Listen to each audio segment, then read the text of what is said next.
Hi everyone. Today I've got a pretty interesting lock. This is a Miwa U9, which is a Japanese lever lock.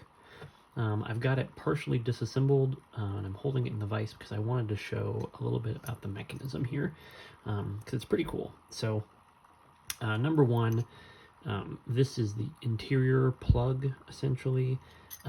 If this was put together, it would have, number one, this sidebar here, which fits in just like this in this top groove. And there's two springs, one goes right here and one goes right here.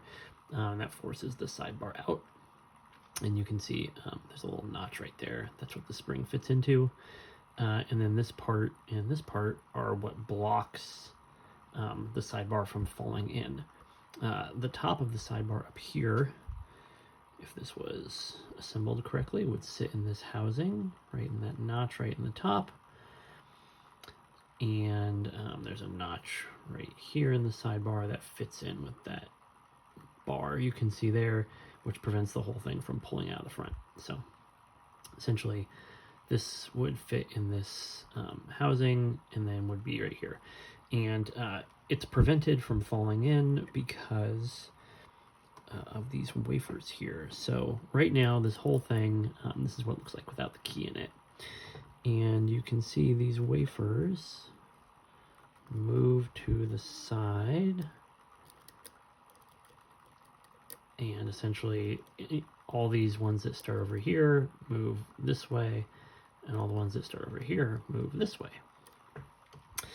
I'm going to insert the key so you can see what happens there, because this is pretty neat. But you can see the key has these cutouts, and they interact with the levers, and when the key is inserted correctly, these true gates all align right down the middle, and the whole sidebar can fall in, and then the lock can open. Now, if this is misaligned, right there, you can see that in some cases there's these serrated sections like right here, and then right here this is a false gate that's looks like a true gate, but it's got a blocker bar partway in, so the sidebar can fall partially into that, but then it stops. And every lever will have a true gate, a serrated section, and a false gate. Now, the weird thing about this lock, or I guess the really difficult thing, is that as you're picking it, you can get stuck in one of these false gated levers and like have almost no way to get the lock out other than fully resetting it. That was the most challenging part for me, is I would get it just to the very end and then just get stuck in one of those gates and have no way to kind of rescue it other than letting tension off and letting a bunch of the gates flip back and then trying, or a bunch of the levers flip back and then trying again. So that was the really tricky part. I obviously have the key here, and so I knew what the bitting was. So I could tell you, you know, this one right here, this is a lever. This one was only partially pushed in. This was an almost zero lift. This was just a little bit more. These ones were almost max lifts, a little bit of a lift and almost zero, and then just a little bit back here as well on these rear ones. So I knew the bitting, and that actually helped immensely. I'm not 100% sure how you would pick this thing blind, other than trial and error. It would be really hard. I'm sure someone with more skill than me could probably do it effectively, but I do have a bunch of keyless ones that I got from Bai, and I might try to pick a couple of them blind just to see how hard it is. But even knowing the bitting, this one took me quite a while to get right. So this is a pretty challenging lock in my opinion. Definitely, you know, worthy of being highly ranked on a difficulty scale. So we're getting to the next section where I get it picked. It's possibly a long video. The first time I picked this, it took me quite a while to get it right. So I might just fast forward through some of those parts just to get to the section where it actually opens. So you miss all the boring parts where I mess up and then have to reset it. But let's get over into picking.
Alright, you can see the sidebar is down and now it's back. And we'll do a partial gut here.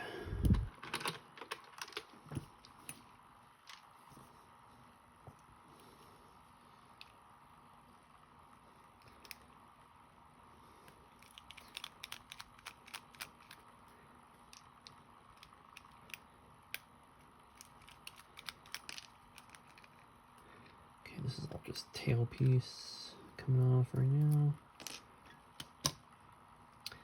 And then I'm going to put the key in to get this out of the housing because the sidebar has a notch in it right here and it retains. So here we go. All right. There's the housing. That is the sidebar. Complete, as you can see. And there's the housing with that notch that I mentioned. It goes right into the sidebar right there. Grab these springs. Whoops.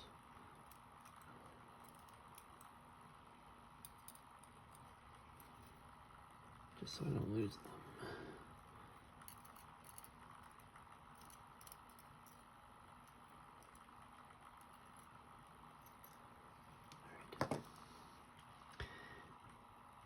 So there's the wafers, or the levers, all lined up. And I'm going to pull the key out here.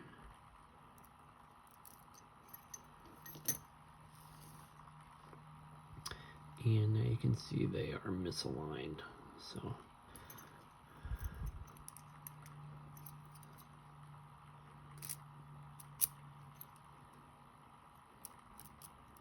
pretty neat mechanism there. And these two side pieces just hold all the wafers in. I'm not going to take the wafers out. I think this is good enough to see that they are intact. You can see the false gates. Right there is one. So you can see how it has the bar across it so that the sidebar doesn't fall down into that. And then the true gate, oops, is right there. So there's the false one at the top, true, true. You can see the false one at the bottom there, false at the bottom there, false, false.